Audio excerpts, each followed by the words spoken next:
Lord कल्कि और कलिपुरुष कब प्रकट होंगे या हो गए हैं? क्या कलिपुरुष की पत्नी भी प्रकट होगी? हेलो फ्रेंड्स, ये बहुत ही इंटरेस्टिंग टॉपिक है और आजकल जब हर तरफ मानसून में सिर्फ और सिर्फ तबाही ही देखने को मिल रही है, कहीं पहाड़ टूट कर गिर रहे हैं तो कहीं लैंडस्लाइड में ही हजारों जानें समा जा रही हैं।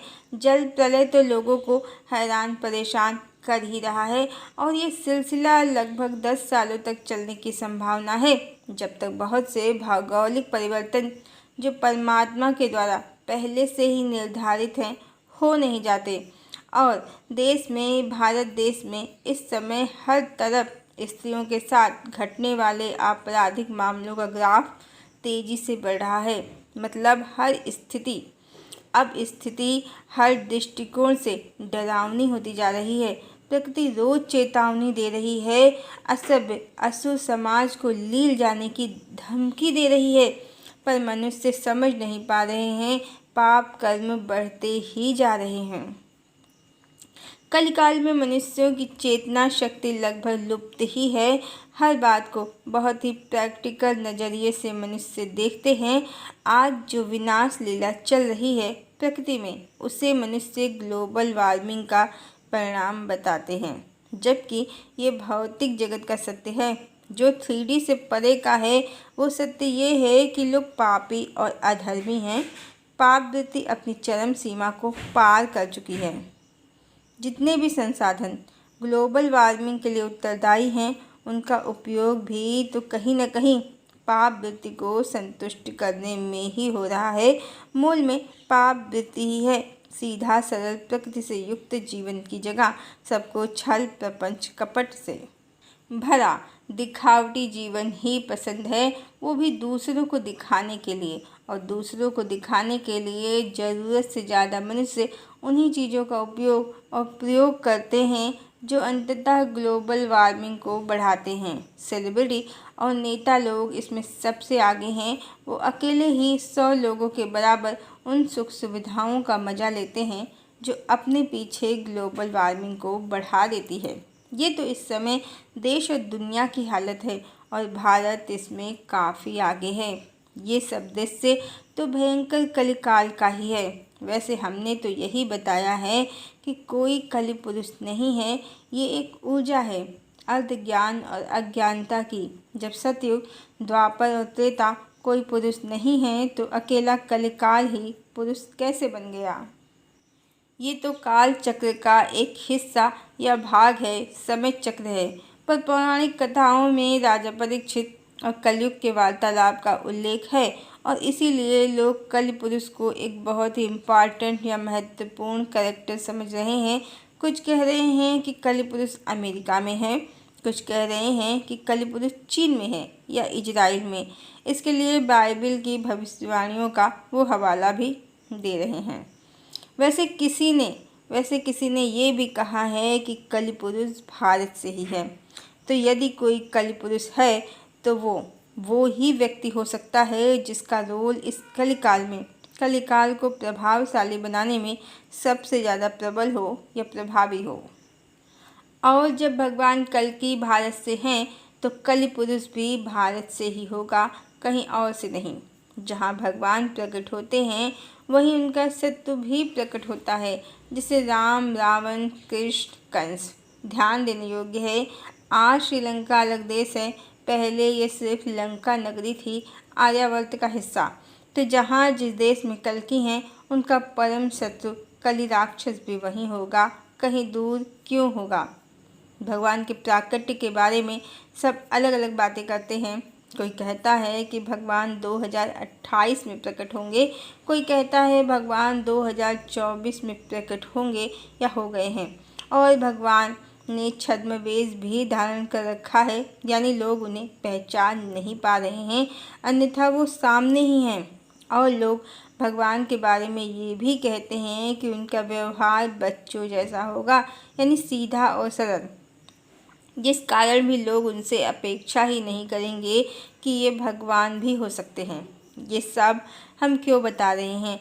क्योंकि यही सब कलि पुरुष की भी क्वालिटीज़ है। मतलब मतलब वो प्रकट है पर छद्मवेश है। उसका व्यक्तित्व बहुत प्रभावशाली है। वो एक सिद्ध पुरुष के समान दिखता है। ज़्यादातर लोग उसे भगवान ही समझ लेते हैं उसके धार्मिक कार्यकलापों के कारण। यही उसका छद्मवेश है। अन्यथा जैसे भगवान प्रकट हैं वो भी प्रकट है और दोनों भारत से ही हैं।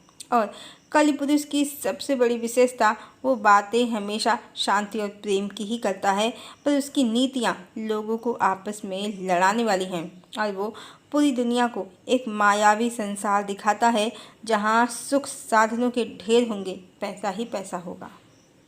कलि पुरुष को दो चीज़ें बहुत पसंद है, एक तो पैसा, दूसरा मेटलिज्म। पैसा और मेटलिज्म दोनों ही एक दूसरे के पूरक हैं और ये दोनों ही कलि पुरुष को अतिशय प्रिय हैं। इसके अलावा लोगों को आपस में लड़ाकर मार डालना, नरक की योनि में डालना उसका फेवरेट काम है। इतने सारे हिंट या साइन हमने आपको कलि पुरुष के बताए हैं। अब पहचानना आपका काम है। और इस समय समाज और सोशल प्लेटफॉर्म पर उसके सैनिक और सेनापति हिंसा, द्वेष, लड़ाई झगड़े को, भेदभाव, धर्म और जाति का सब बड़ी तेजी से फैला रहे हैं।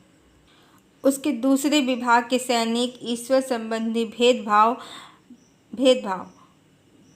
समाज में फैला रहे हैं। उसमें उसके कई विभाग हैं। कुछ स्वास्थ्य के क्षेत्र में घोटाला कर रहे हैं, कुछ विद्या के क्षेत्र में। ये उसकी ही नीतियां हैं। आज बच्चों के पाठ्यक्रम में नैतिक शिक्षा जैसा महत्वपूर्ण इम्पॉर्टेंट विषय गायब है। लोग सिर्फ धनार्जन के लिए शिक्षा ग्रहण कर रहे हैं और वो भी नहीं कर पा रहे हैं कलिदानों की ऊर्जा के कारण। एंटरटेनमेंट इंडस्ट्री भी कलिदानों का प्रमुख क्षेत्र है। आज ज़्यादातर हीरो हीरोइन कितने भी सुंदर हों या ना हों, उन्हें सिर्फ अपने शरीर पर भरोसा रह गया है और वो नेम, फेम और मनी के लिए नग्न होने से भी नहीं चूक रहे हैं। हीरोइनों ने सभी मर्यादाएं ताक पर रख दी हैं। हर तरफ कलिदानों का शासन है, डायरेक्टली भी और इनडायरेक्टली भी।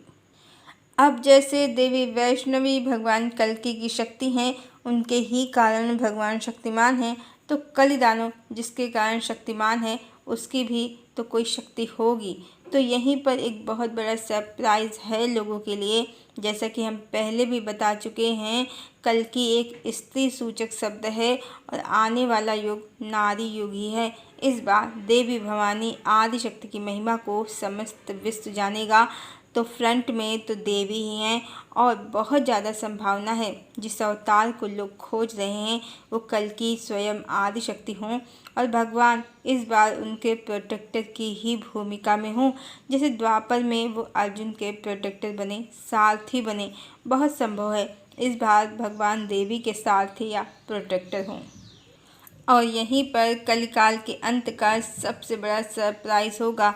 जिस तरह देवी भवानी फ्रंट में हैं और समय आने पर वो अवतार सिद्ध होंगी, बिल्कुल उसी तरह जो कलिदानों की शक्ति है उसकी पत्नी वो भी फ्रंट में है। ये बात अलग है कि सन 2024 ही वो इम्पॉर्टेंट साल या डिवाइडर है जहाँ से कलयुग का समय समाप्ति की ओर बढ़ रहा है और सतयुग प्रभावी हो रहा है। इसीलिए पाप एकदम से चरम पर आ गया है। बस ये कलिदानों का आखिरी दाव है।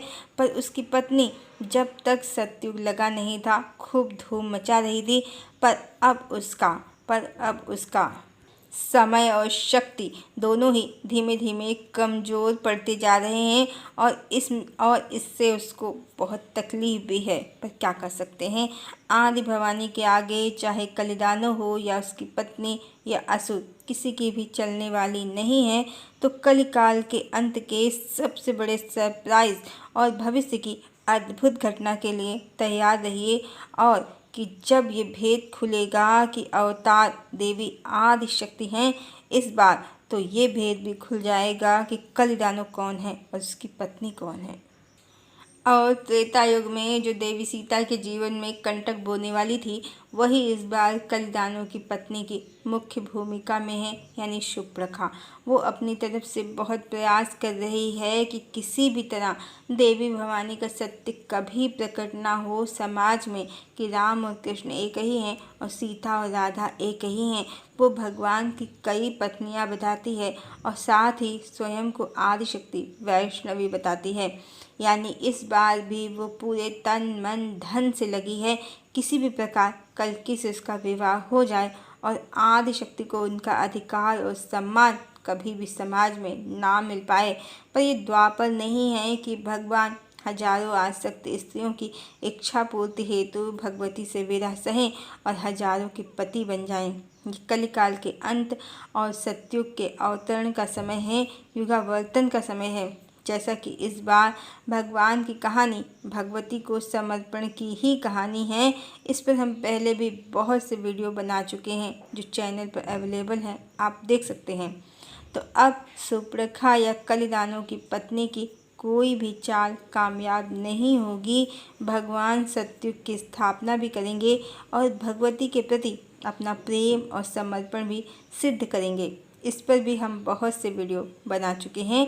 पर ये भौतिक जगत में सत्य कैसे सिद्ध होगा, ये तो आने वाला समय ही बताएगा। पर इस बार शूर्पणखा के काले राज भी खुल जाएंगे जो भूतकाल में कहीं दब कर रह गए हैं। रावण से भी बड़ी जालसाज वही थी और सारे फसाद की जड़ भी वही थी। इस बार उसका भेद खुल जाएगा।